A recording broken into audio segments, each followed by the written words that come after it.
Hello there, friends. This is Spencer Michaud. Today we're going to be talking about the new moon in the first decan of Gemini.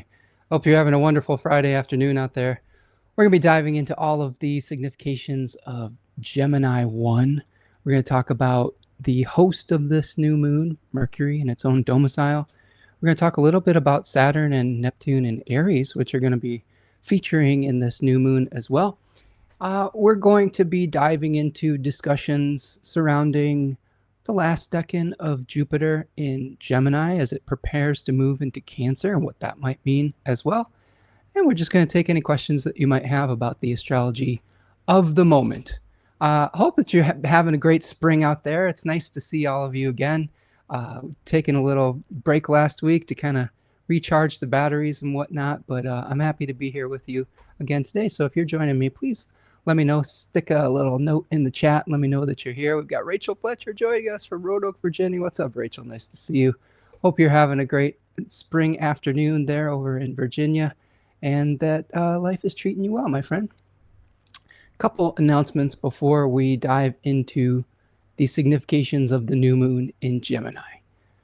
So you can find me over at spencermichaud.com. If you would like to schedule a reading, you can go over to spencermichaud.com, click on the Book Now button. I would love to work with you in whatever capacity you feel comfortable in. I do mythologically based and archetypally based traditional astrology readings, and you can find that on the Book Now button, as well as Kairos readings, which are timing readings. So anything that you need as far as help astrologically, reach out and I'll try to do the best that I can over at spencermichaud.com.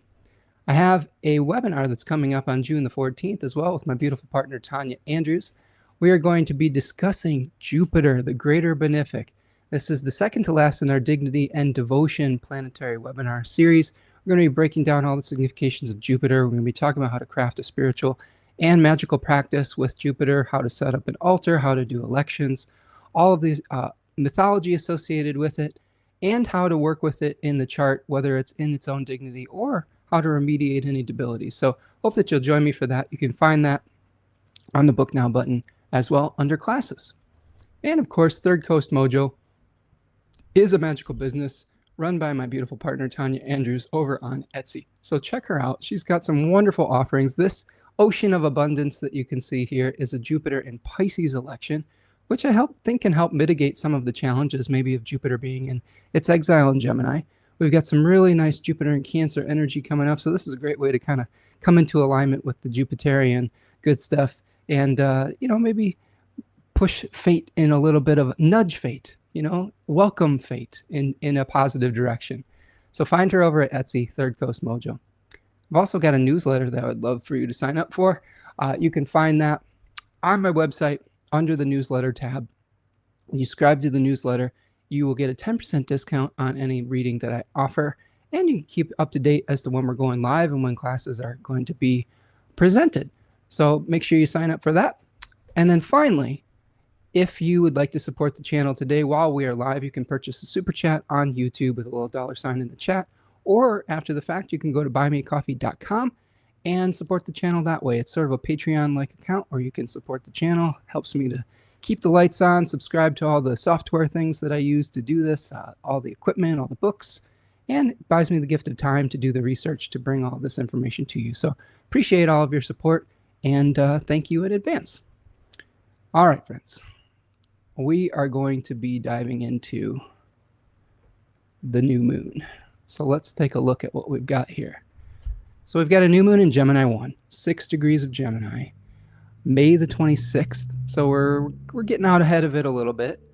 We've got a Mercury Cazimi that's going to be coming up shortly after that. So we'll break that down.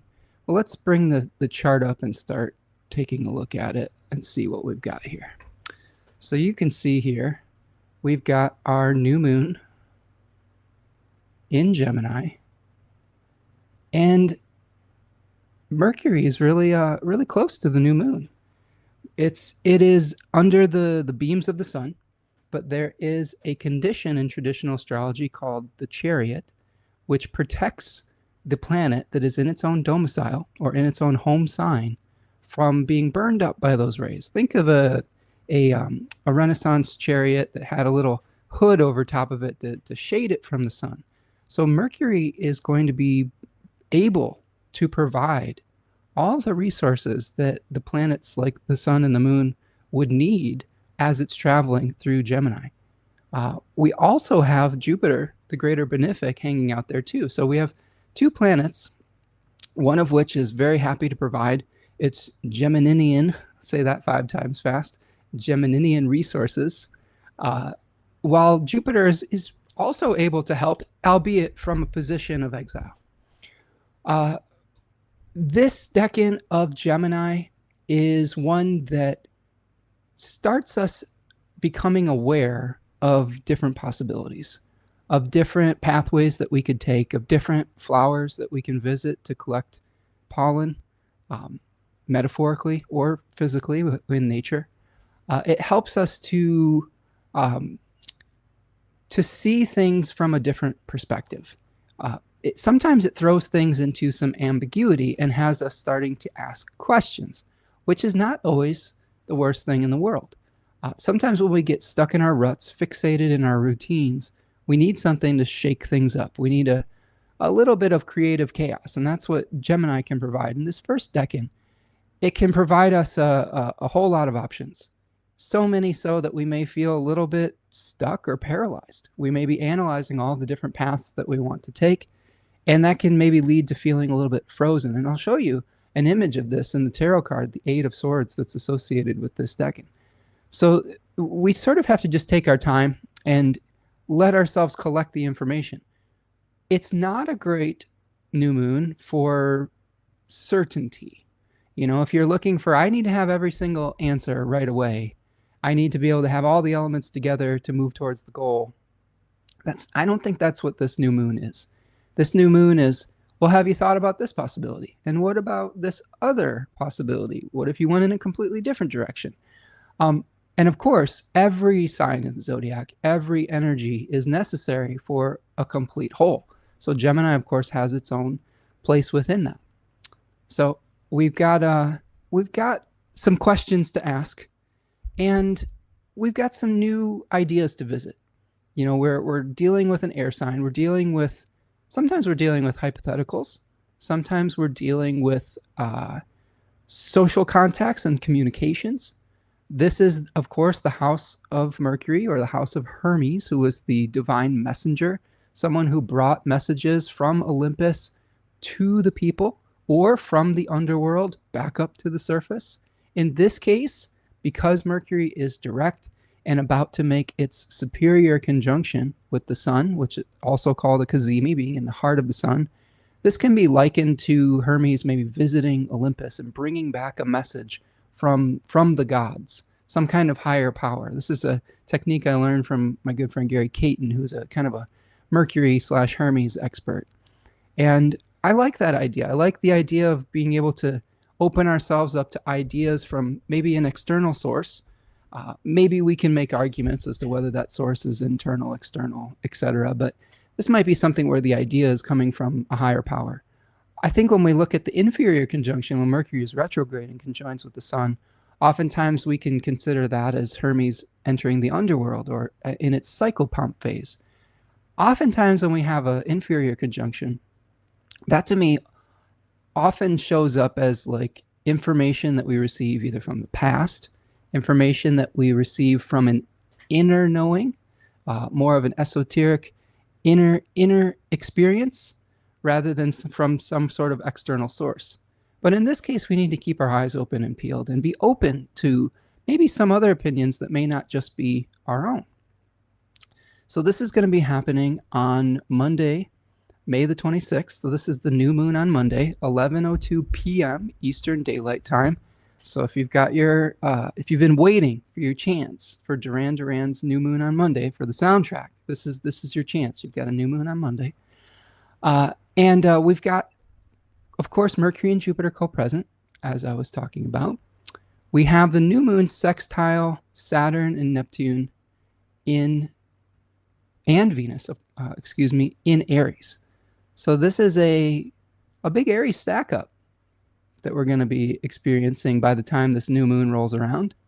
And there's also a sextile here from Mars in Leo. So we've got positive aspects from these planets feeding their influence.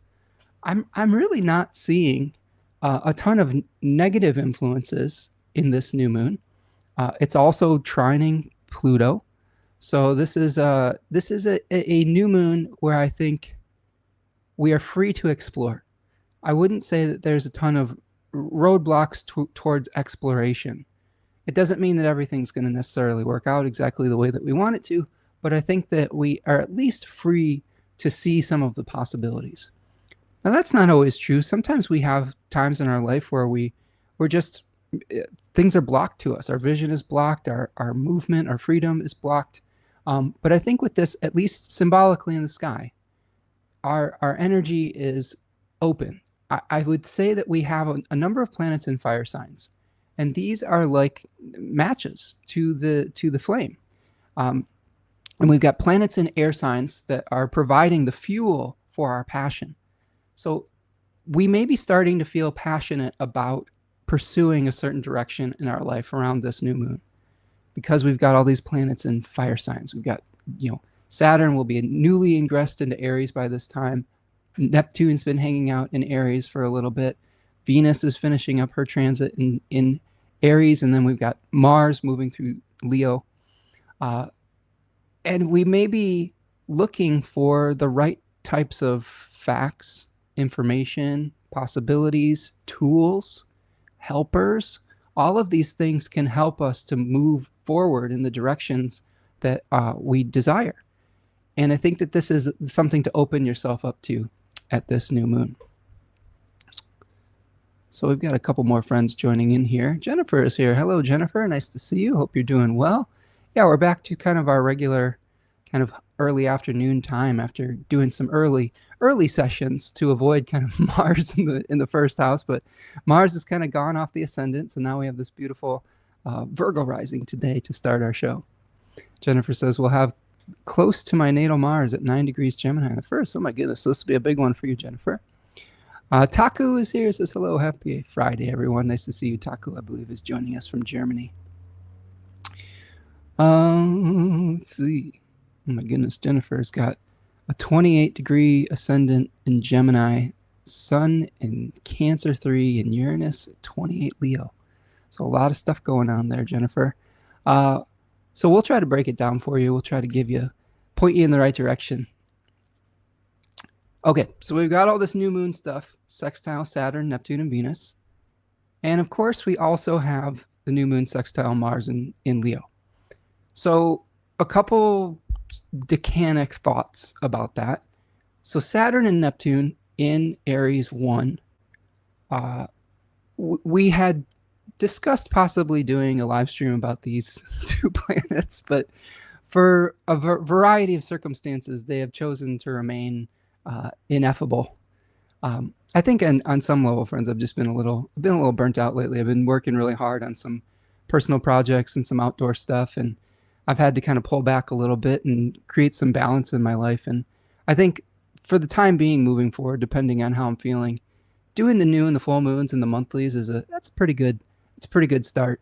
And we'll see if we can pepper in some extra things. But we talk about the other parts of the astrology during these live streams, but trying to build in some more space in my life. And maybe that's part of Neptune in Aries or Saturn in Aries, is starting to try to take some of your own needs into account.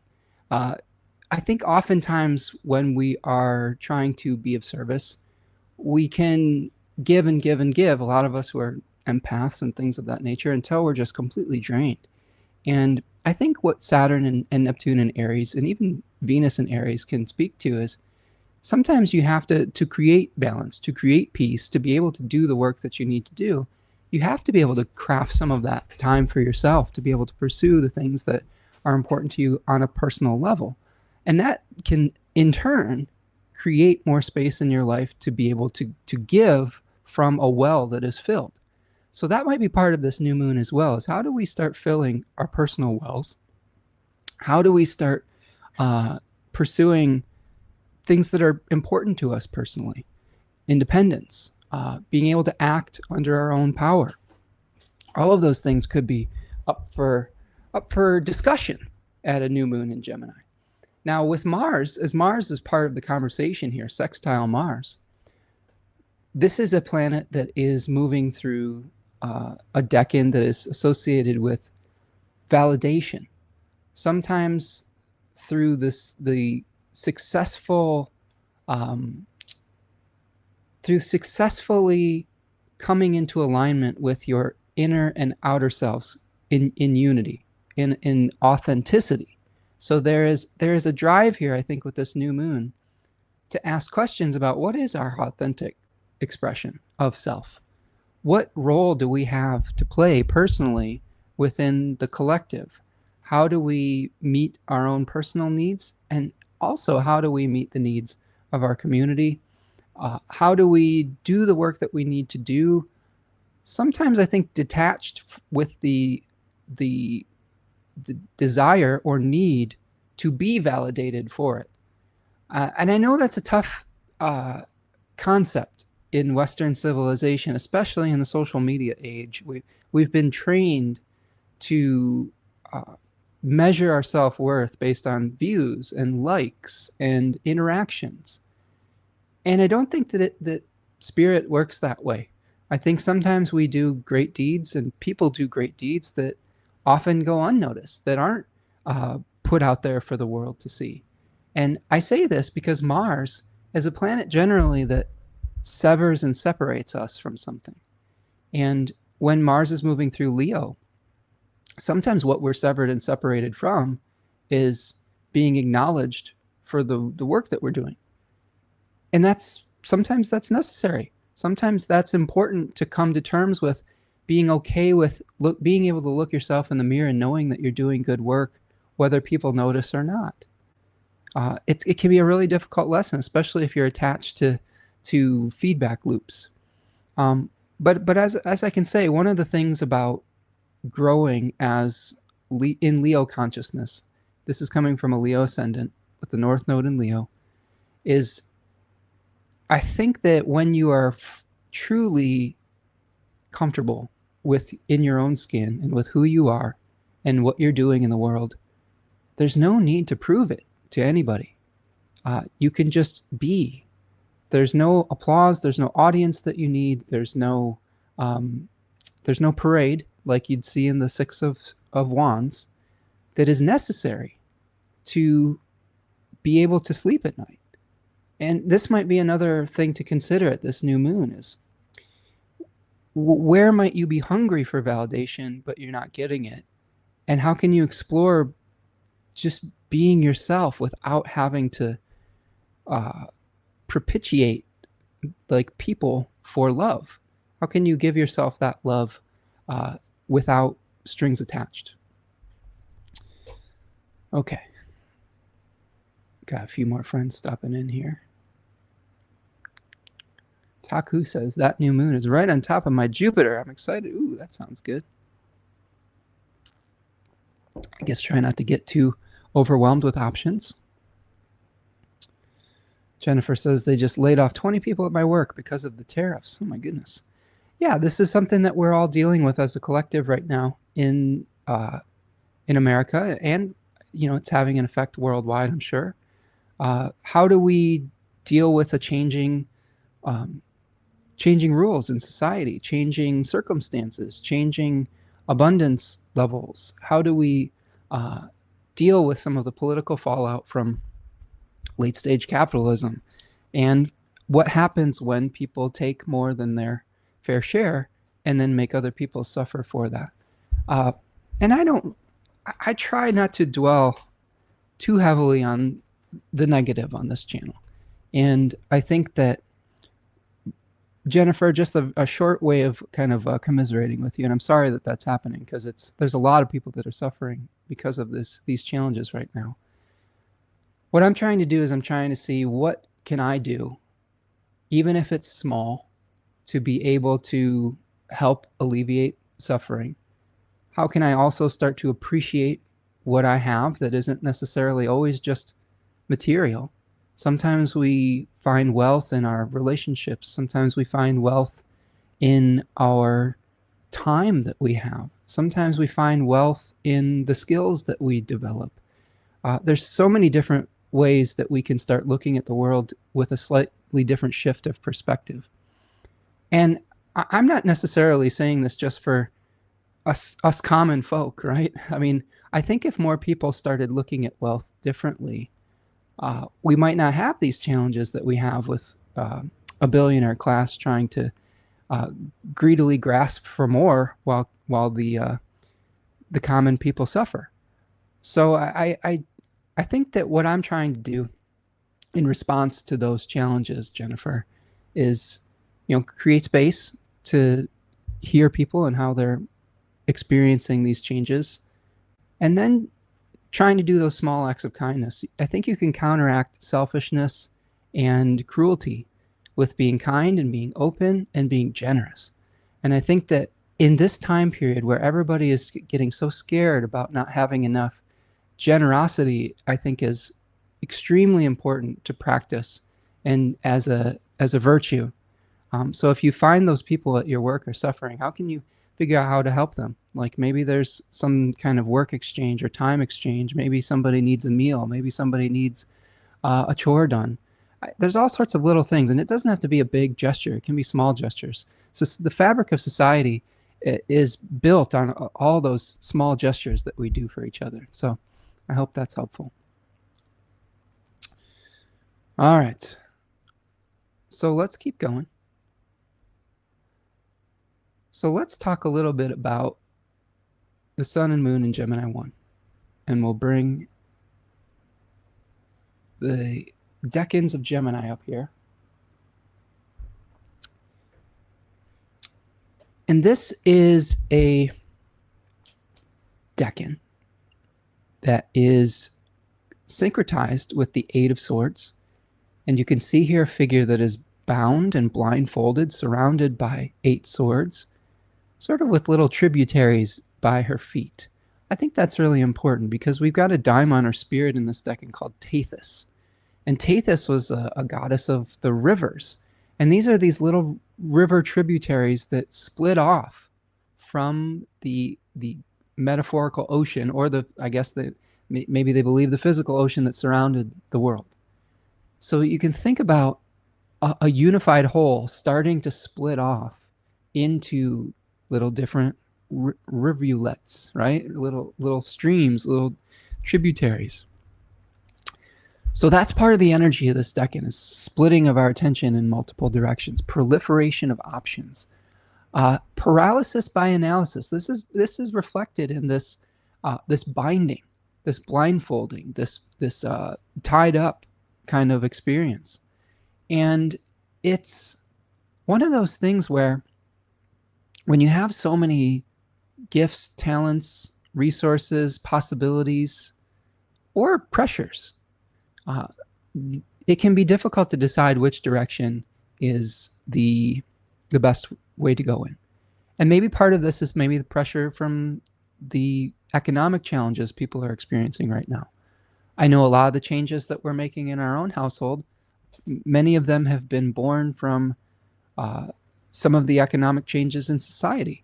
And I think it's important to make adjustments.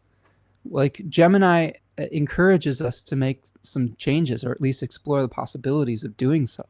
Many of the projects that we've been doing in our household, outdoor things, planting trees that bear fruit, creating garden raised beds and things of that nature, a lot of that is to counteract a perception of scarcity that could be coming. And these are the little types of actions that you can take in your communities. And on the flip side too, not just for selfish reasons. Like let's say we grow enough food to share with our neighbors. That helps create cycles of reciprocity. So in indigenous cultures, wealth was not how much you could gain, but how much you had to give away. And I've really started to take that to heart and try to figure out how to embody that mindset. And I think that if we as a community start to do so, we can start to counteract some of the other just Wendigo mindsets. Wendigo mindset is a word that I've learned from reading Robin Wall Kimmerer, Braiding Sweetgrass. which is the kind of a hungry demon that takes more than their fair share and is never satisfied. And we've been observing that Wendigo mindset in a lot of our leaders, of our cultural figures, and it can be sort of a contagious challenge sometimes that we have to overcome. Jennifer says, yeah, I feel like it's going to get worse. Keeping options open is all I can think of. Communication with others. Yeah, and maybe it will. And maybe it is part of a cycle that will eventually lead to it getting better. I think that is another thing that I try to keep in mind is, as an astrologer, we have I don't know if it's unique, but we have an ability to see larger cycles play out over time. And when we have larger cycles that play out over time, there are peaks and there are valleys. There are seasons of growth, like the springtime of our lives, and there's periods of recession where things are going internal, where they're trying to the wood on the trees is toughening up for winter so that it doesn't get eaten. This might be one of those times where it's sort of the winter of our lives where we're trying to toughen up a little bit and tighten the belt and figure out innovative solutions for future flourishing. I think it would be, I don't know, sometimes I think it's a mistake to judge things too soon. This is not me defending the negativity that has coming around. This is more so, how do we take a bigger picture so that we can maintain our sanity as we go through it together as a collective. Susanna, how you doing, my friend? Hello from Finland. Nice to see you. Sorry we're later again, but hopefully you're having a wonderful evening over there in Finland. Laura's here, Benaldale. Nice to see you. Hope you're doing well over there in Wisconsin, or maybe possibly on the way to Ohio at this point. Okay, so a couple more things to think about with the first decan of Gemini. Splitting of attention, awareness of dualities. Austin Coppock calls this decan the apple of Eden, right? And in the biblical story of the Garden of Eden, Eve bites into that apple and instantly becomes aware of duality, of differences, of separation. So this might be a moment where we start to become aware of something different than us that isn't necessarily a unified experience. This can also lead to a little bit of self-doubt and questioning our path. Many of you who probably have Gemini placements probably have a lot of questions about things. When you were growing up, you probably asked your parents why a lot. I know that as a Venus and Gemini native, I had a whole lot of questions when I was growing up. I was very curious. And especially when it came to spirituality. Like, I think I had grandparents that were sort of religious. My parents weren't really like as any part of a Orthodox spiritual tradition, but sometimes I'd go to church with my grandparents and they'd take me into Sunday school and they were explaining things. I'd be like, well, why? give me a rational reason. This is my both little Jupiter and Virgo and Venus and Gemini mind asking questions like, well, give me a reasonable explanation. And I wasn't really satisfied with the answers that I was getting oftentimes. So there may be things where we're starting to question the direction that we're heading in life, or the questioning things around us. Maybe we're asking questions about how things have always been within our societies. Maybe some of these events that we're experiencing as a collective are making us question the systems that we've been a part of for a long time, that may have been corrupt for a long time, but now we're actually just seeing it unmasked. I think that's really important. Is a lot of the things that we're experiencing now in the extreme have been happening for a lot of people for many decades, especially in a country like America. But it's been glossed over by a lot of, I don't know, false friendliness, something like that. This kind of illusion of the American dream. But now we're kind of seeing some of the, I guess, the chickens coming home to roost, I guess, from the reality of that. Now, that doesn't mean we can't create something better from it. It just means that we have to kind of reckon with it. So asking questions about how things have always been to shake things up, I think this is this is a good experience to do every once in a while. So questions you can ask yourself with Gemini 1 in particular. What choices are before you? You have to understand your choices before you can make a good decision. This is the exploration phase of the zodiac, where we are visiting, like that little bee that's visiting all these different flowers and possibilities, but they're collecting information. They're collecting pollen. They're not just going and doing it blindly. They're doing it for a purpose. They're doing it so that they can bring back that pollen to the hive and create something from it that's nourishing. So collect with intention. We talk a lot about distraction with Gemini, but it doesn't have to be distraction without purpose. Yes, your attention may be split, but how can you still make it purposeful? How can you still understand the choices that are in front of you and try to understand and make the information, break it down into small pieces? This is one thing that Gemini is actually very good at in the zodiac, is breaking larger concepts down into smaller, digestible pieces. So maybe there's something bigger that you're working on, but you need to break it down into a lot of much smaller pieces so that you can achieve something over time. Are you thinking yourself into a state of frustration? When we're exploring possibilities, we can do too much. This is the danger of Jupiter and Gemini, is our possibilities expand to the point where we can't possibly follow every single possibility. And that can be frustrating, and that can feel overwhelming, and that can lead to burnout. Jupiter is in the third decan of Gemini right now, which asks us to make choices. The first decan may be about exploration. Second decan, maybe we're having a lot of difficulty reconciling all of the different directions we could go in. But by the third decan, when it gets around, we have to say one of these pathways has to be let go of. And I think this is good practice in this Gemini season, is you don't have to follow every single possibility or everything that is offered to you during this particular season, especially because Jupiter is expanding those beyond any reasonable way that you can handle all of them. And if you do make a choice, if you do make a conscious choice, you potentially could be able to grow something into fruition when Jupiter moves into Cancer. Do you need more information, or do you need to quiet the mind? I'm always in favor of quieting the mind. Sometimes we need to collect information, but most of the time we've probably got most of what we need, and we need to kind of just start to become peaceful and more at rest. What do things look like from the opposite perspective? This is always a unique exercise to go through. It's very easy to make statements based on our own worldview, based on our own perspective. It's much more difficult, and I think sometimes much more helpful, to put yourself into someone else's shoes, to try to see things from another person's perspective, even if we vehemently disagree with them. I've actually had a lot of great breakthroughs putting myself in the shoes of people I disagreed with politically, spiritually, physically, and just trying to understand their motives, even if I completely disagree with those motives.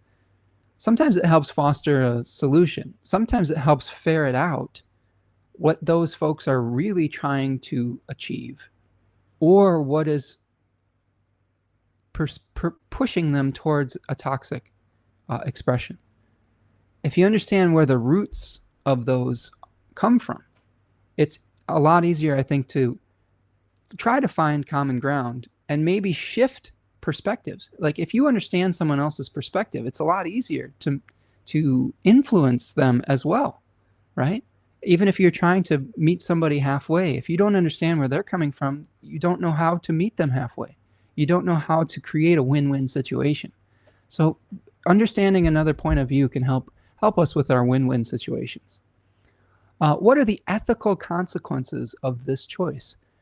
The major arcana tarot card associated with Gemini is the Lovers, and a lot of the literature surrounding the Lovers talks about a moral dilemma, an ethical choice that we have to make. Much of Gemini's lore, as far as making choices, I think can be harkened back to the myth of In the Thema Mundi, the metaphorical teaching tool natal chart of the world from traditional astrology, Gemini was on the 12th house cusp.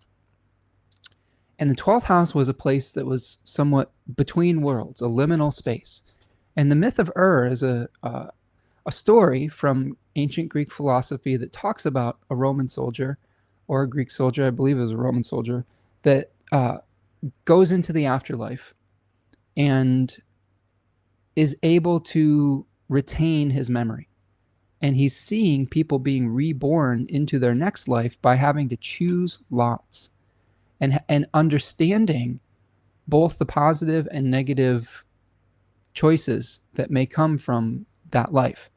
Like some people are pursuing power, but at the expense of their own children. And, you know, this is really about the moral dilemma of what is worth pursuing within a life. And I think that the 12th house in Gemini really speak to me as being as an overlap, because there is this kind of pregnant pause, I guess you could say, as I'm waiting for the words to come to me in the pregnant pause. How ironic. It's this feeling paralyzed by understanding all the good and ill that could befall you within that lifetime. And this might be part of the paralysis of Gemini 1 also, is we might completely understand the consequences of our choices, and that makes it difficult to make a choice.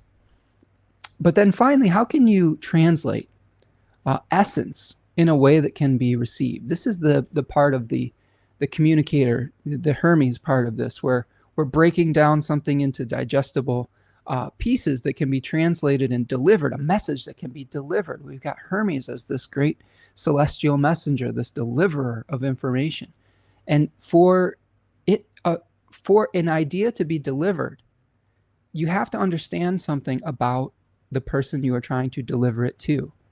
If you are trying to deliver a message to somebody that speaks German, but they only speak German, and you're trying to deliver the message in Chinese, you're not going to connect.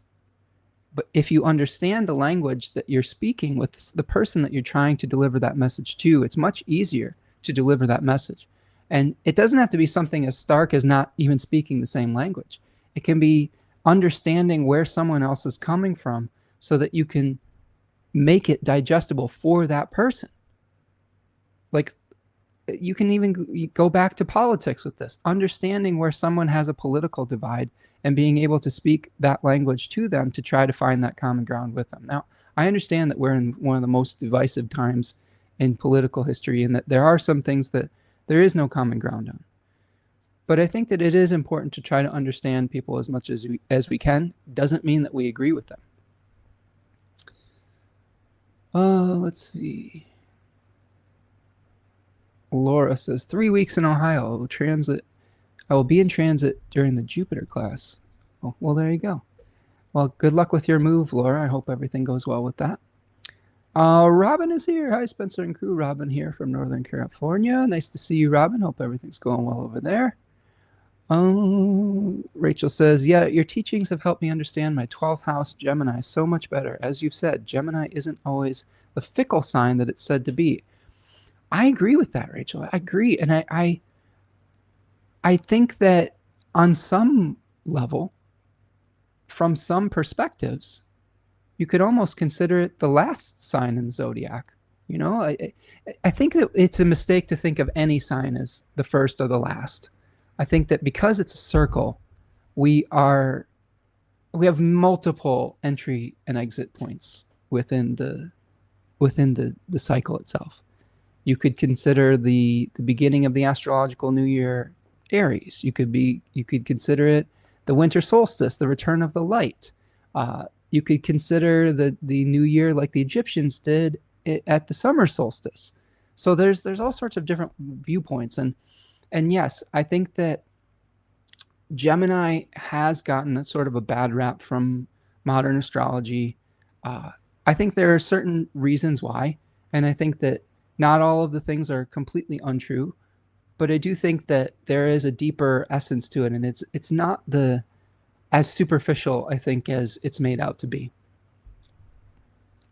Namira is here. Hello, Namira. Hello from the Netherlands. Nice to see you over there in the Netherlands. You'll have to tell me the greeting in the Netherlands. I like trying to learn other languages in true Gemini fashion. So if I can greet any of you in a foreign country in your own language, that's always a nice, something nice for me and maybe nice for you. Ray Weather is here. Says, Rachel, I'm also a Rachel with a Gemini 12th house. Yeah. So yeah, we've got a lot of Cancer risings in the group here. So yeah, this could be a way to dive into some of those psychological tendencies associated with it. Yeah, nice to meet you too, Namira. Okay, so I think that kind of gives us at least a baseline for the first decan of Gemini. Of course, this is the sign of the twins, duality. We've got stories with the Castor and Pollux. One twin is mortal, one is immortal. One has to sacrifice some of his immortality so that the other twin can live. That might be part of what we are struggling with too, is we know that we can't pursue everything that we desire, and the sacrifice part can be difficult. All right. Steven says, no planets in Gemini here, but Gemini is on my 7th house cusp, Mercury in Aquarius. Okay. So this could be something where your relationships take on the Gemini quality, where there's a lot of choices in your relationship, or you desire to have a lot of good communication with your partners. Susanna says, I have my ascendant ruler in the first decan of Gemini. It's my Gemini, and it's my Gemini perfection. Oh my goodness. Yeah, so this one's going to be pretty interesting, isn't it? With the new moon right on that ruler of your ascendant. A lot of decisions to be made. And I know that you're probably juggling a lot of things right now, Susanna, but you can do it. You'll find the right balance, I think. Just trust your intuition. Trust your heart and what brings you joy. Okay, so let's go back to the chart here, and we will take a look at what we've got going on here. Let's take a little stretch break for a second. What do you say? So stretch your legs. Do me a favor, if you are here with me today, please like the video, subscribe to the channel. I know we've been talking about not necessarily measuring our self-worth with likes and subscribers, but I think one of the things that this does do is, because we live in somewhat of an algorithmic world now, the more we interact with something like our show today, the more people that are able to see it. And I think it's always nice to bring new people into the fold. I like being able to interact with new people and all over the globe. So really what you're doing when you're liking and subscribing is you're helping to send this message further out into the world. You're helping to hopefully bring more interesting and unique people into the fold. And maybe if more people understood astrology, they would have some more peace of mind. Maybe they would be a little bit kinder to one another. And maybe we're changing the world doing that. And I know that that's maybe hyperbole, asking you to like and subscribe, but you never know. All right. Namira says, I have Jupiter in Gemini. Oh my goodness. So you've been probably having a fun Jupiter in Gemini return cycle, I'm sure.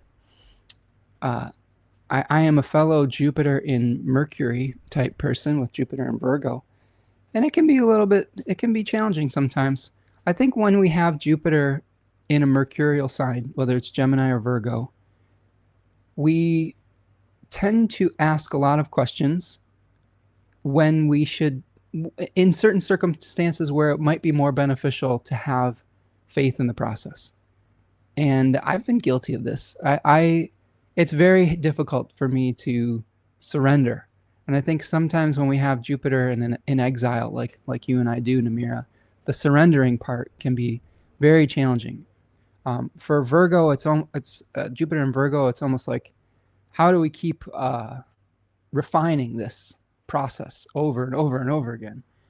With Jupiter in Gemini, it's like, how do I surrender to the choice that is just feels right without necessarily always having to feel like I'm missing out on some other thing, you know? Sometimes you have to commit to something to be able to let it grow into its fullest form. And if we're constantly casting doubt on our path, that can lead to a lot of unhappiness. And like I said, speaking from experience here, but hopefully we'll be able to navigate it with grace, right? Yeah, so true, Namira says. Okay, so let's back to this breakdown we have here. So we've got this new moon. Of course, we've talked about Mercury and Jupiter co-present. The host of this new moon is Mercury at 2 degrees of Gemini, which is also co-present with the lunation itself. This is fortunate, I think, for the new moon. It also is the end, I guess I don't know if you could call it the end, but the middle of a mercurial cycle. I tend to think as the retrograde inferior conjunction is the beginning of a Mercury cycle. This could be like something like a full moon of it. There are different ways of thinking about it, though. Some people think of the maximum elongation as a full moon, or the emerging from under the beams, or something of that nature. One thing to know is that Mercury is being renewed with a new download of information shortly after this new moon. So you may not get the big download of information right on the day of the new moon, but it could be happening shortly afterwards. And I will lay out the timing for this moving forward. Taku says, same here. I have Jupiter and Gemini, always jumping from one idea to another, but never bored. Right, exactly. So there are ways to put it to good use, for sure. Jennifer is asking, how does Uranus square Uranus act with this new moon? Uranus squaring your personal Uranus? Because there's only one Uranus in the sky. But I digress. If it's squaring your own Uranus, I mean, this could be shocking you out of some kind of lethargy and hopefully giving you new ideas to solve problems that you've been maybe feeling in a rut about. Steven says, I have Mercury in Aquarius in the 3rd house, and I can relate to jumping around from one idea to another.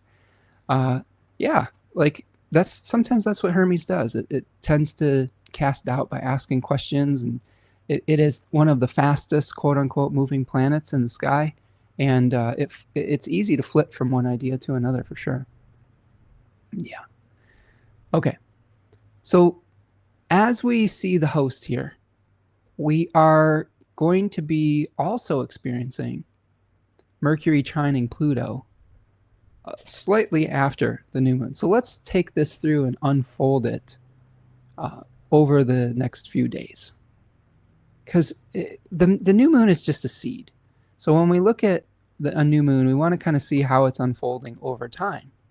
And here we have Mercury making this trine to Pluto, 3 degrees of Gemini, 3 degrees of Aquarius. So I do think that one of the hallmarks of this new moon is depth, funnily enough. We sometimes accuse Gemini of superficiality.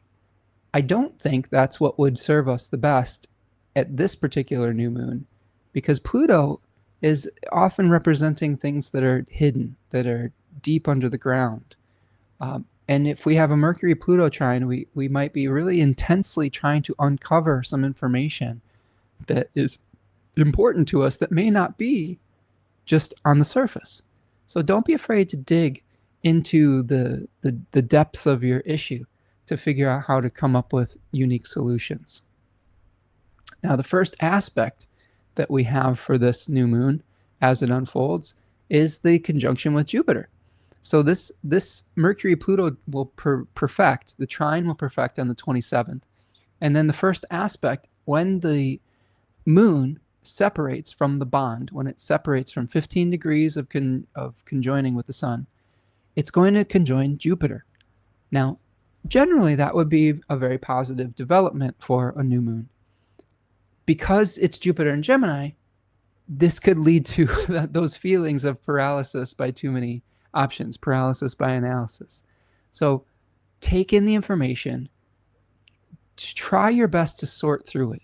This is one thing that I think that Virgo energy can really help with Gemini is expanding possibilities.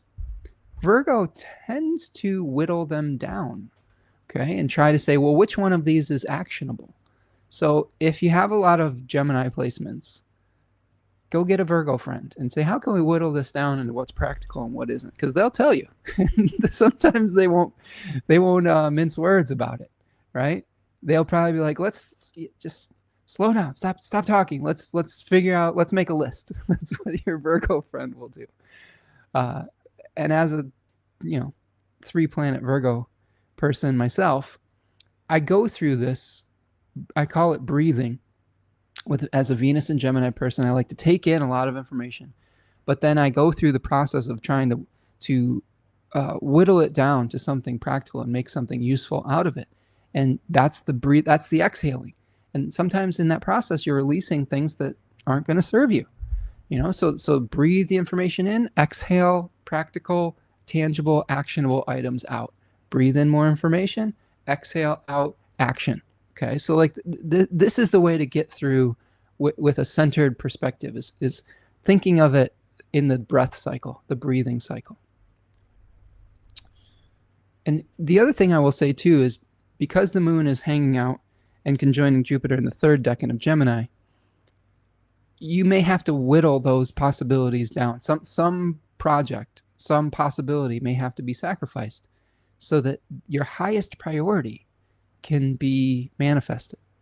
Now, I try to tell this to all my Gemini clients, is the transition between Gemini 3 and Cancer 1 is, once you let go of all of those possibilities that are taking you away from completion, you are able to put your energy into something that is most important to you. Cancer has a secret superpower of being able to nurture something to its fullest potential. Like throughout Cancer season, we get to Leo, where its expression is fully realized. So try not to fixate on what you're letting go of. Try to focus more on what you are trying to achieve and what is most important to you, and say, I'm going to really nurture this one thing. This thing is what is really important to me right now. And I'm committing to that instead of missing out on this other thing.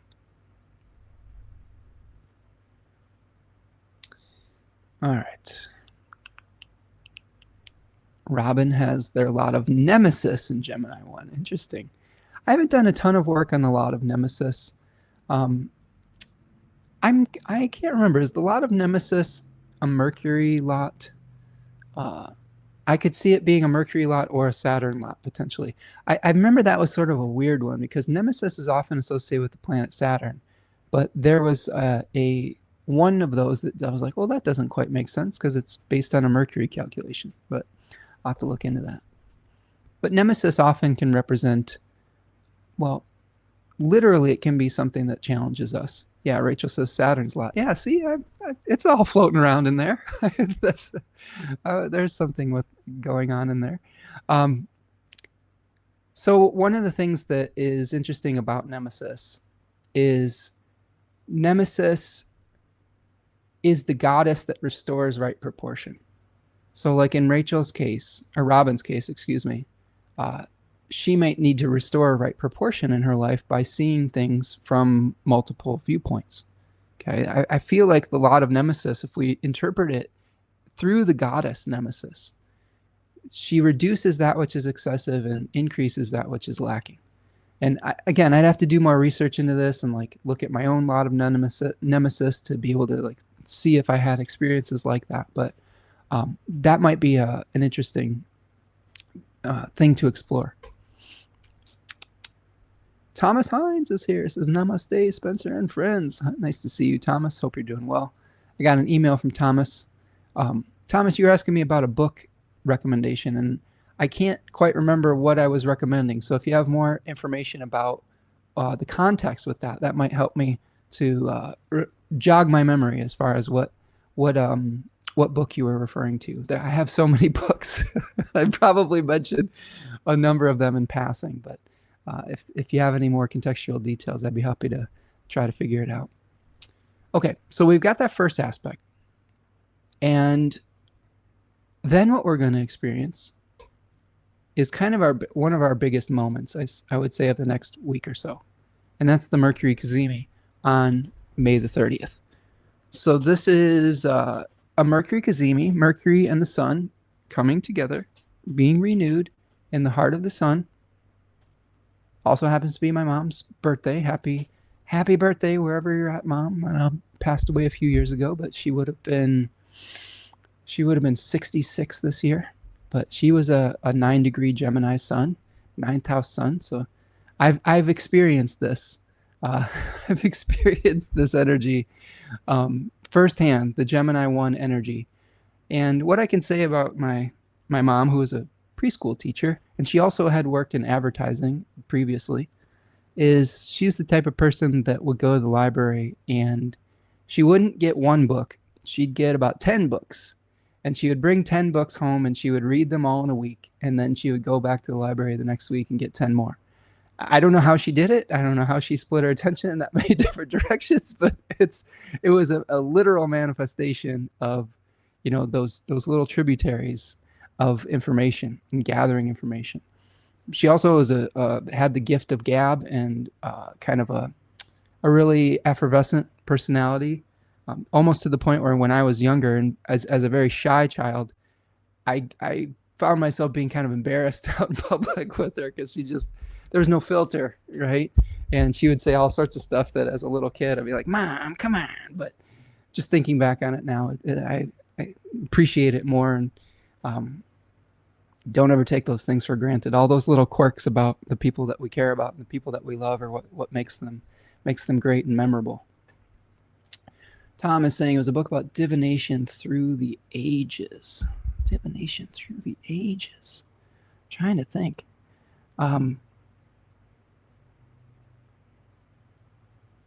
The only book I can think of about divination that might be like that. Well, The Oracle Speaks is one, but somebody gave me a new book that was about Proclus. So there is a book that combined Proclus and Plato. I don't have it right in front of me. I think it's called Monad, M-O-N-A-D. I don't know if that's the book you're referring to, but that's the only one that's coming to mind at the moment. But we'll try to keep uncovering the secret. And of course, if you listen to multiple astrologers, maybe it was from another astrologer as well. I did end up picking up some Liz Green books this week. I listened to a number of other astrologers sometimes, and one was suggesting a book on Jupiter. So there's a new Liz Green book on Jupiter that I picked up that I am enjoying as well. Let's see. Stephen's mom's birthday is on the 20th. She'll be 85. Oh, what a gift you have to have that time with her, Stephen. Susanna says, libraries are lovely places. I agree. I love being at the library. Stephen says, I love the library until I could get my books on Amazon. Oh, Stephen. I hear you. I know. I understand. But I think that we should continue to patronize libraries, or that we might not have any libraries anymore. Like, not everybody can afford to buy all their books on Amazon. And I think that libraries are great equalizers, and they help people who may not have the means to purchase all those books to get the same information. So I hope that we can try to still support libraries when we can. Benel Dell says Mercury is Mercury there is fortunate for my Saturn when we squared by that Jupiter. Oh my goodness. Well, that'll help your Saturn, right? Let's see. Okay, Stephen, you got discount when you worked at the bookstore? I worked at Barnes & Noble for a period of time. Okay, let's keep going, friends. I got to keep going so we can make it through it today. This is the most Geminian podcast. I should expect no less when I'm talking about the new moon in Gemini. I love that we're having these conversations, though. So keep them coming. I will just have to kind of pick and choose a little bit where we're engaging. But I appreciate everyone being here and all the comments and all the attempts at distracting me. They're not really distractions. We're just having a good time. So this Mercury Cazimi, a renewal of Mercury in the heart of the sun, a rebirth of mercurial significations. So the Gemini topic that you are going through or that you have in your chart, may be getting a burst of information, a burst of renewal. Also look at the Virgo area of your chart. That could be going through a renewal. I know in my own natal chart, Mercury is the ruler of the 11th and the 2nd house.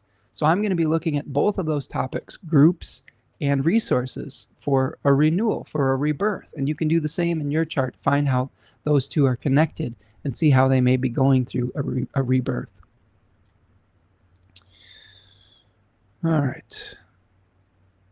Silent Murmur says the hieroglyphical monad, Proclus Lycaeus. Yeah, I think that might be the one. It's a big, thick book. My good friend Jody, who's been a great supporter of the channel, gifted me this book. It was an awesome gift. So, yeah, there's some really good stuff in there. Okay. So when we see this continue to unfold, we have the first quarter moon coming on June the 2nd. So we get into June now. And here we've got the first quarter moon at 12 degrees of Virgo. So if we go forward a couple more hours, we can see it unfolding. So there we've got our first quarter moon. Now, I think I just broke down the antidote for the challenge of the first quarter moon when we were talking about breathing, the taking in of information, the exploring of possibilities, but then the whittling them down by seeing which ones are actionable and which ones are not practical. So this first quarter moon, I think, is going to help us to understand which of these possibilities do we want to take on and which ones are just impractical or maybe are just not at the right time. Oftentimes, it's not that the idea is bad or impractical. It's just the conditions and circumstances and timing isn't completely right. We just came off of a full moon that was associated with the spirit Kairos, which translates to the opportune moment. And it was said that even Zeus himself could not catch Kairos from behind. He had a little lock of hair on his forehead. You could only catch him from the front. So there may be things in our life that, you know, it's not necessarily any great tragedy. It may just be that the timing is off for that particular thing. And maybe there will be a cycle where it comes back around again, and maybe there won't. But that's okay too. To everything there is a season. Turn, turn, turn. I think that the other thing that we can experience with the second decan of Virgo is trying to take those ideas, trying to take those possibilities, take those platonic ideals, you could even call them, and being abstractions, right? And infuse them into a body. So this might be the challenge of how do we take the ideas that we get, the downloads that we get, and make something real from it at this first quarter moon. So something to consider as we get to the 2nd of June.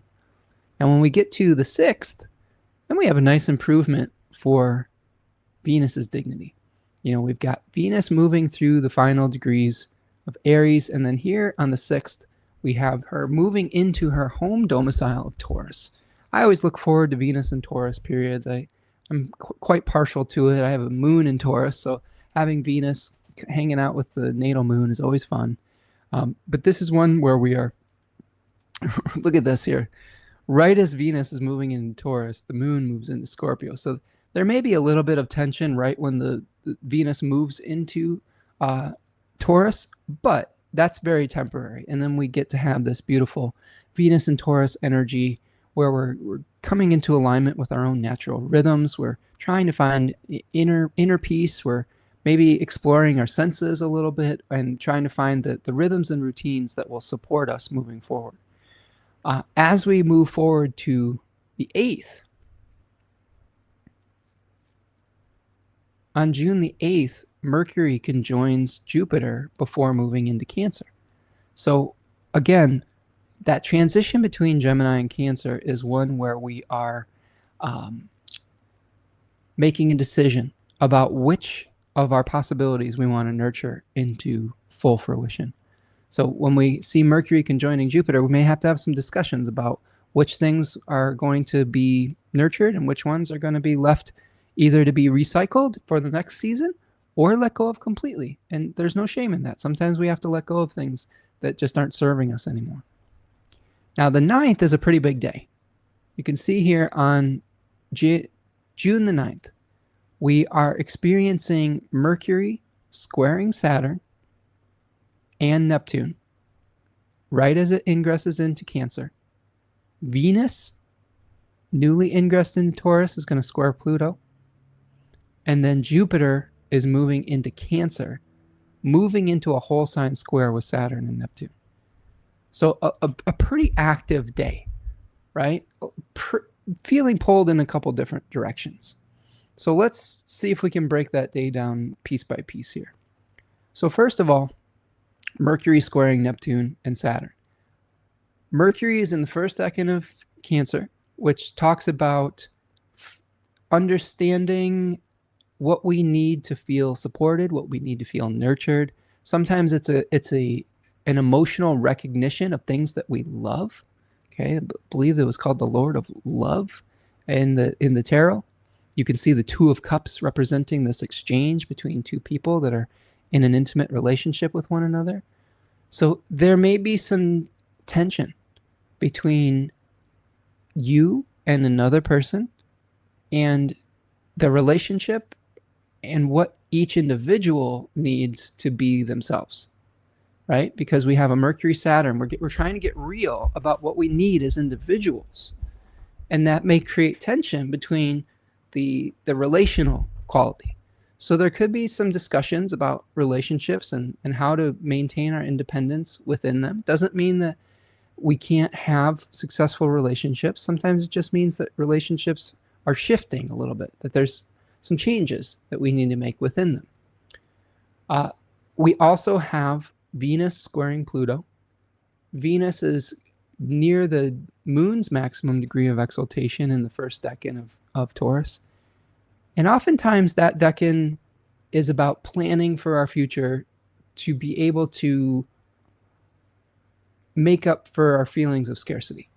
You know, like with Venus I think there's a quality of like taking stock of our resources.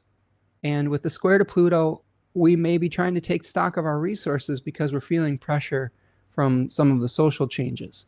So Venus and Pluto square could lead to maybe some fear of scarcity, maybe that are contributing to some changes in our roles within our relationships. Maybe you've got one person that is a breadwinner and the other person is taking care of the kids. Maybe there needs to be shifts in those roles or something like that because of some of the social changes. There's all sorts of different ways that this could manifest. But Jupiter moving into Cancer is a big deal because Jupiter is moving into its exaltation. It's out of its exile. It is improving its natural condition significantly. I mean, imagine having none of the resources you need to having every resource that you need. Now, there is a catch. And the catch is that Jupiter is going to be overcome by Saturn and Neptune. And Saturn's sort of in the driver's seat here.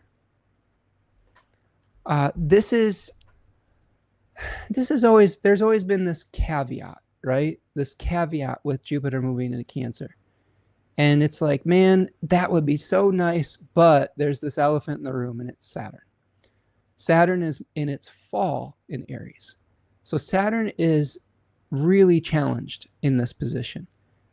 Oftentimes Saturn, a planet of structure, responsibility, it is the the architectural blueprint that Jupiter would be drawing upon to create something.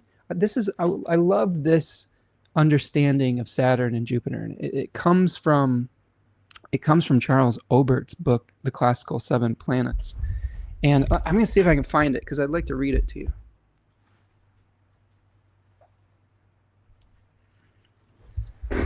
So Charles Obert, The Classical Seven Planets. It's this kind of teal. Is that teal? I don't know. Mint green book. And I can't remember if it's in the Saturn part or in the Jupiter part, but there is this really beautiful passage where he talks about the role of Saturn and Jupiter. I'm going to see if I can find this real quick. Okay. Jupiter, this is on page 149, Charles Obert's Classical Seven Planets. Jupiter is the planet just below Saturn. Along with the Sun, they are the largest planets, so each of them has an association with rulership, power, and control. In the mythology, it was interpreted by Plato, Proclus, and others in the Platonic tradition that Jupiter, or Zeus, is the demiurge, the creator or architect god who formed the manifest universe along the lines and patterns revealed from higher levels through Saturn. Jupiter is also referred to as a fabricator, working with existing materials to shape and order them. In terms of the planetary mythology, you can think of Saturn as giving creator and architect Jupiter the laws and patterns that Jupiter looks to as the template for his work. I really love that. And I love that ideal because that helps us to understand that Saturn is sort of creating the architectural blueprint. And Jupiter is the actual architect himself that is manifesting those ideas into reality through multiplicity of forms. Remember, Jupiter, in classical mythology, Zeus had many paramours and had many different children. Like, he was always begetting children. So if we play that out philosophically, the blueprint that we are working from, the ideals, like that Jupiter has to create from, are in pretty bad shape right now. Like, we have authoritarian leadership in multiple countries creating scarcity due to xenophobia, misogyny, and ignorance. And that is creating pain for our communities. Now, Jupiter has all of what it's ready. It's ready to be fertile. It's ready to produce, right? It's ready to say, I want to nurture something. I want to beget something. I want to give birth to something. But it's sort of being handed this blueprint to work with that is garbage, you know. So that's where we come to an interesting place where, how do we make something great out of inferior materials? Do you see what I'm saying? And you could also think of this from a slightly different perspective, because also keep in mind that we are going to have a Jupiter Cazimi that's happening shortly after this. So once the Sun, we'll talk about this in the astrology of June that I'm doing next week. But you got a Jupiter Cazimi here on June the 24th at 3 degrees of Cancer. And this is a renewal in the heart of the Sun for Jupiter, like we saw with Mercury. So maybe because of some of the hardships that we're experiencing, or the difficulties that we are experiencing socially, maybe through observation of some of the cruelties that we're seeing beget on people, we are trying to birth something new or different or kind or gentle. I mean, think about the difference between Aries and Cancer. Aries is the warrior with the giant battle axe or chainsaw that's just cutting and severing everything without any concern for the collateral damage. Cancer is a completely different animal, right? This is something that's soft, gentle, nurturing, trying to create a safe space, trying to empathize, like, with whatever it is tasked with caring for. Like, if you want to be a great mother, you need to understand the needs of your child. You can't feed him motor oil and expect him to survive. It needs a mother's milk or whatever it needs at that moment. So you have to understand what you're trying to nurture. But like the pressure of the architectural blueprint may help us to beget something interesting. Now, in my own situation, just to give you an example of this, the way that my partner and I have observed the changes in society and the fear of lack that comes through, like what Jennifer was talking about earlier with tariffs and losing jobs and things of that nature, we had made the decision to do more gardening, to plant trees that bore fruit, to create raised bed gardens. And we're fortunate enough to have the space and some resources to do that. Now, we're not like, super materially wealthy people, but we made space for that. And we put money aside for that. We made sacrifices in other areas. Like, I'm not going to go through all of the like comparison of sacrifices, but because it's all relative. What might look like poverty to one person could look like great wealth to another. So it's futile to kind of make those comparisons, but sometimes you have to decide what's important to you. Like, for example, we're a one-car family now.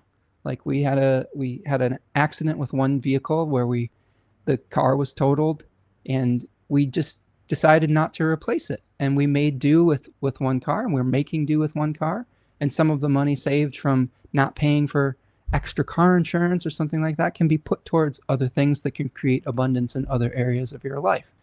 These are just some of the balancing acts that you have to make when your resources are not unlimited. So I would say that meditate on how you can start creating abundance in your life, even if you are working with inferior conditions socially, materially, etc. I'm a firm believer in viewing wealth from multiple perspectives, not just through the numbers in your bank account or how much status you have in society.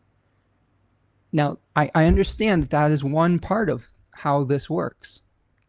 And we don't want to ignore that because, money can't buy you happiness, but it can fund the exploration, right? So I'm not naive enough to say that money can't be very, very helpful. And when you don't have it, it can be very painful. But there are ways to get the things the basic needs that we have that don't just involve currency, right? There are different forms of currency. Time is currency. Food is currency. Relationships are currency. And if your bank account is looking, like those dollars aren't going as far, how can you start building the wealth that is available to you? For example, if you live in a neighborhood, how can you start investing, not in the stock market, because who knows what's going on with that?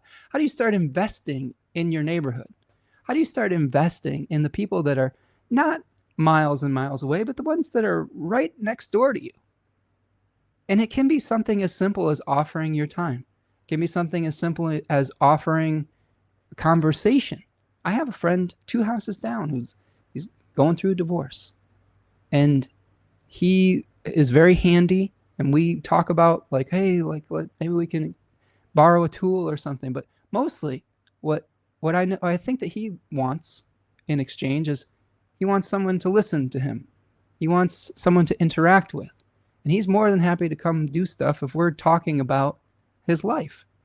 Those are meaningful exchanges that are building, that's called social capital. And I've always asked myself, as a person who very much values his time and his freedom, is this thing worth the exchange of time that I have to do to get it? And there's been a lot of answers where they said, no, it's not. It's absolutely not.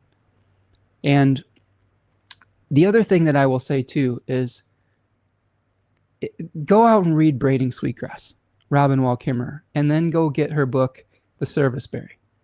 because it talks about a different economic system that is not necessarily based on scarcity. It's based on abundance. It's based on the idea that this planet that we were gifted has the greatest capacity to provide for us, like a mother would, like Jupiter in Cancer and its exaltation would provide for us. If we would only treat it with some respect and treat it and take care of it and nurture it in a reciprocal way rather than exploit it, degrade it, use it up and throw it away. That's not a reciprocal relationship. So how do we take our minds out of, first of all, pay attention to the news that's important to you, but then take a break from it and get your hands in the dirt and take a walk.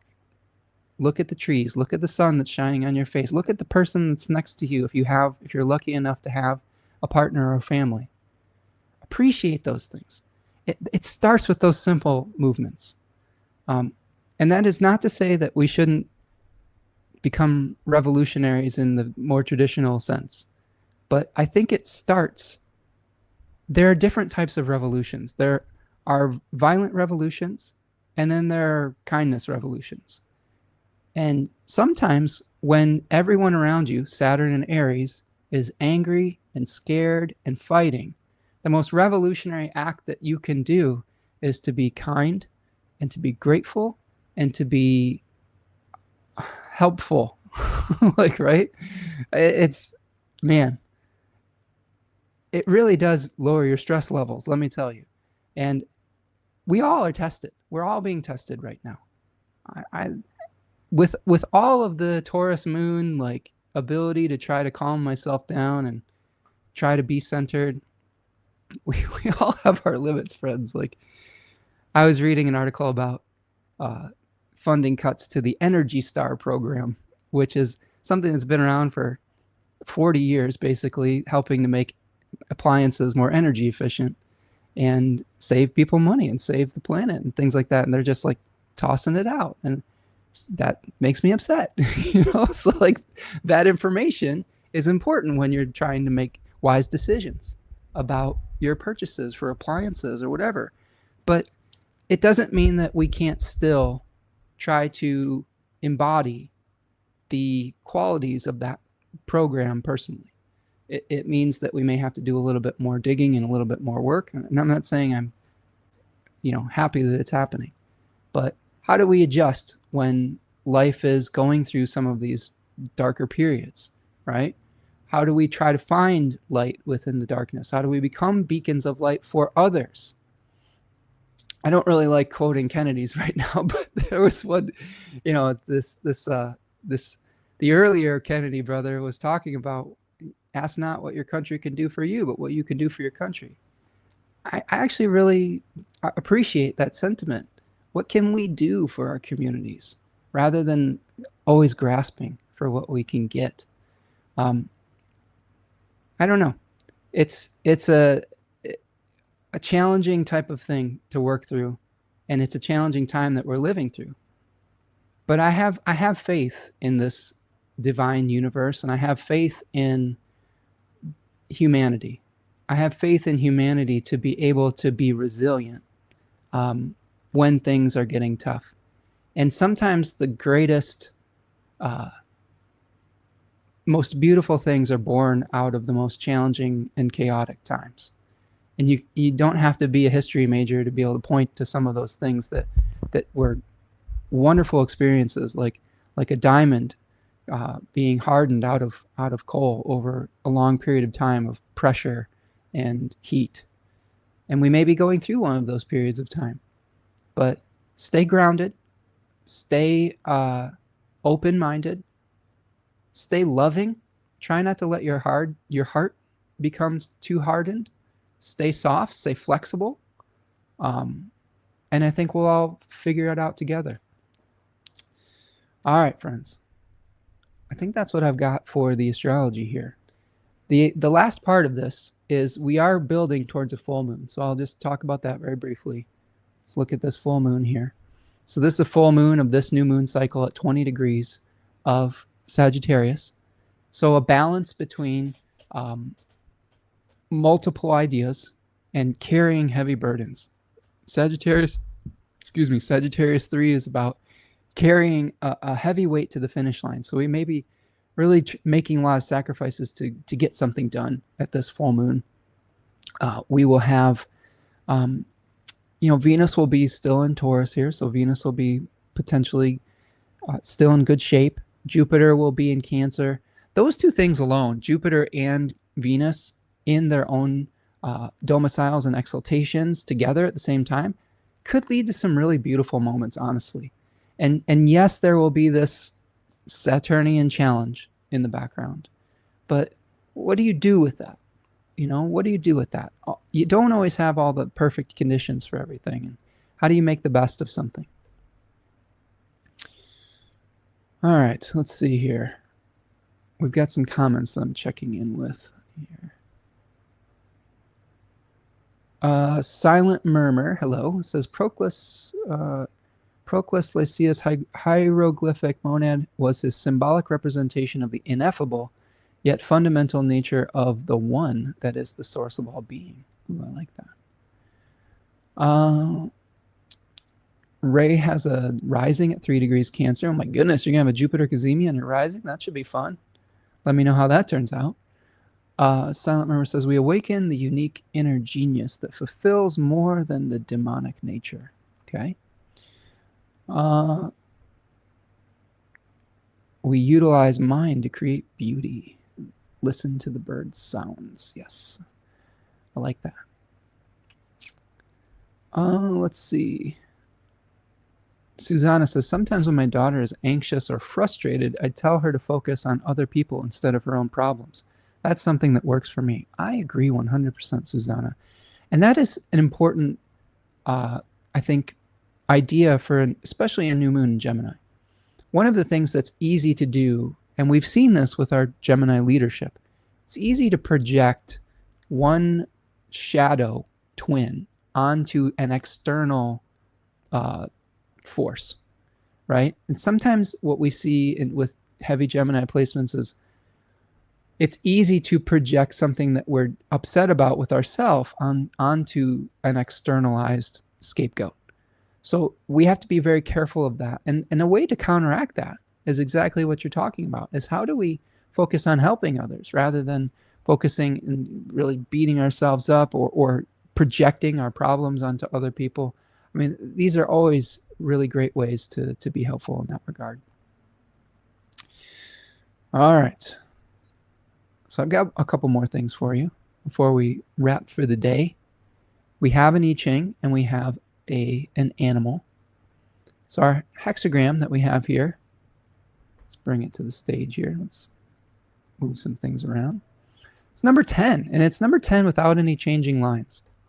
So this hexagram translates to treading, conduct, circumspection, treading carefully, stepping on the tiger's tail, right? That's the kind of story they tell about this hexagram, is be very careful because you're treading in a situation that could be somewhat dangerous, but you have to make sure that you're stepping correctly. If you step correctly, it says treading on the tail of the tiger, it does not bite. Success.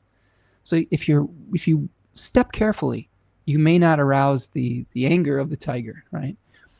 Jack Balkin, in his book, The Laws of Change, my favorite translation or meditation on the I-Ching, says the theme of Lu, L-U, umlaut, is the name of this hexagram, is the need for care and circumspection in conduct and social interaction.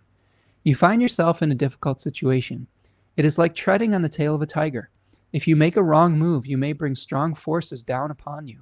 Therefore, it is important to behave with the utmost delicacy and decorum. Plan your moves in advance. Think carefully what you want to do before you act. Move towards your goal steadily and avoid rash behavior.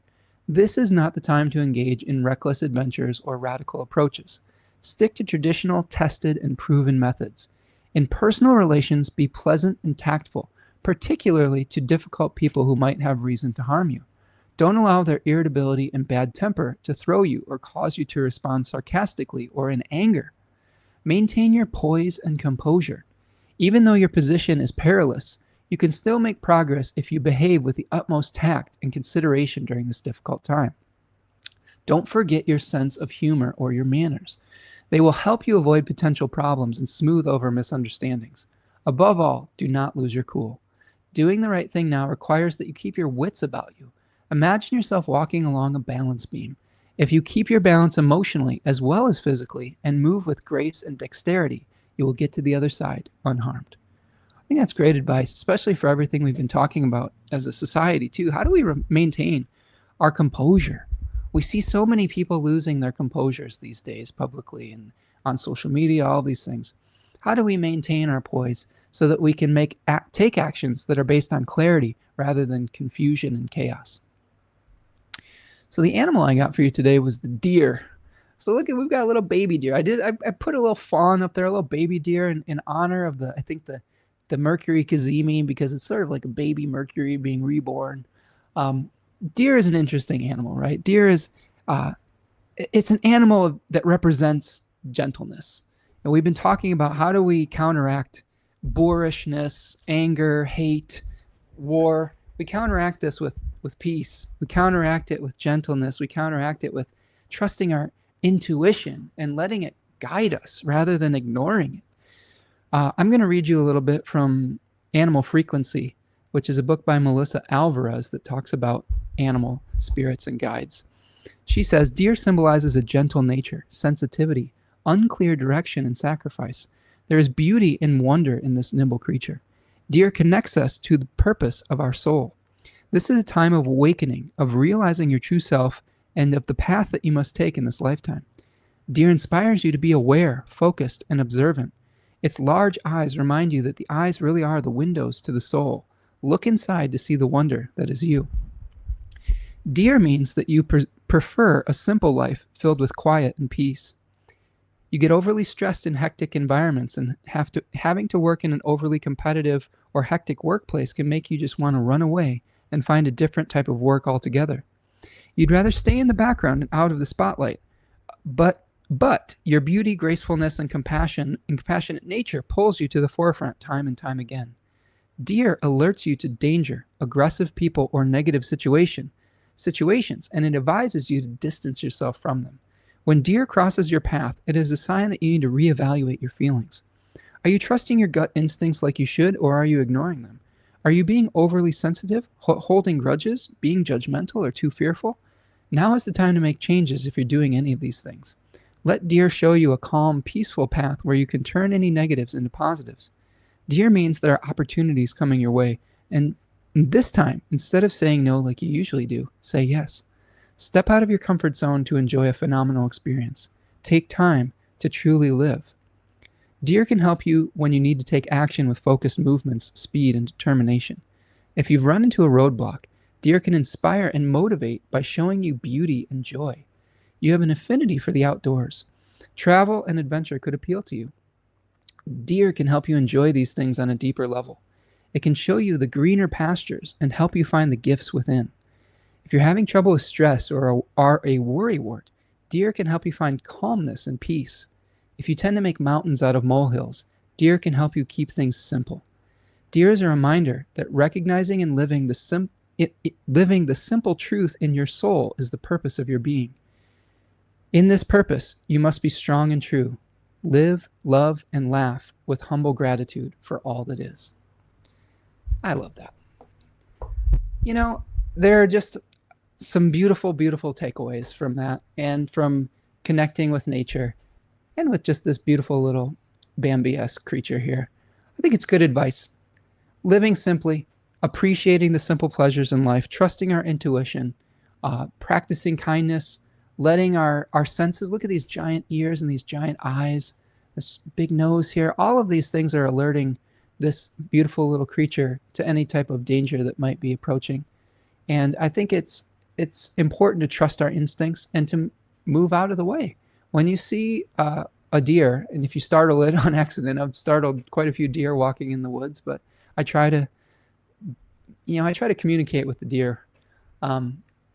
Oftentimes I will try to be walking slowly, and I will say, hey, what's up, dear? Like I'll be like, thank you for sharing your woods with us. And I would love to be able to, share this space with you. And oftentimes they don't get as antsy when you communicate in that with that intention. But when a deer does feel threatened, they tend to move away from the danger very quickly. And those large ears and eyes and nose help them to understand when there is a threat near. So I think that there's no shame in moving away from something that feels threatening if you come across it as well.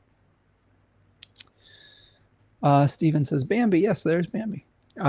Rachel says, I've been watching deer from our sunroom, so centering and relaxing. Oh, that sounds really peaceful.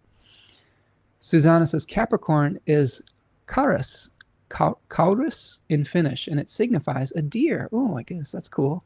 So we've got a correlation with Capricorn there. All right, Stephen, have a good one. Take care, friends. Enjoy the weekend. Break the status quo in the same way this weekend. Yes, Taku's giving us a nice deer symbol. All right. Well, friends, I think that's what I've got for you today. Thank you so much for hanging out with me. Thank you for all of the comments and all the interactions. Appreciate all of you.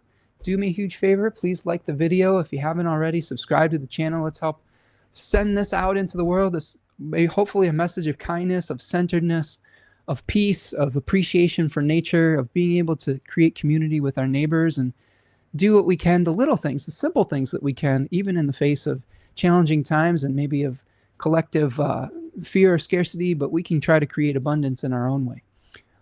You can find me over at Spencer Michaud on Instagram, Twitter, Blue Sky, etc. And you can also reach out if you need a reading or have any questions at spencermichaud.com. All right, my friends, that's what I've got for you. Have a great weekend. Have a great new moon in Gemini, and hopefully we'll see you next week. And yeah, appreciate all of you. And remember, important, be kind to yourself. Okay, be kind to yourself through all these period of times. You don't have to be perfect. You don't have to have it all figured out at once. Collect all the information. And once you can be kind to yourself, you can radiate that kindness out to everyone in your milieu, in your neighborhood, in your family, in your environment, in your community, in your country, in your city, in your world, in your universe. And we'll get through it together. Take care, friends. Peace.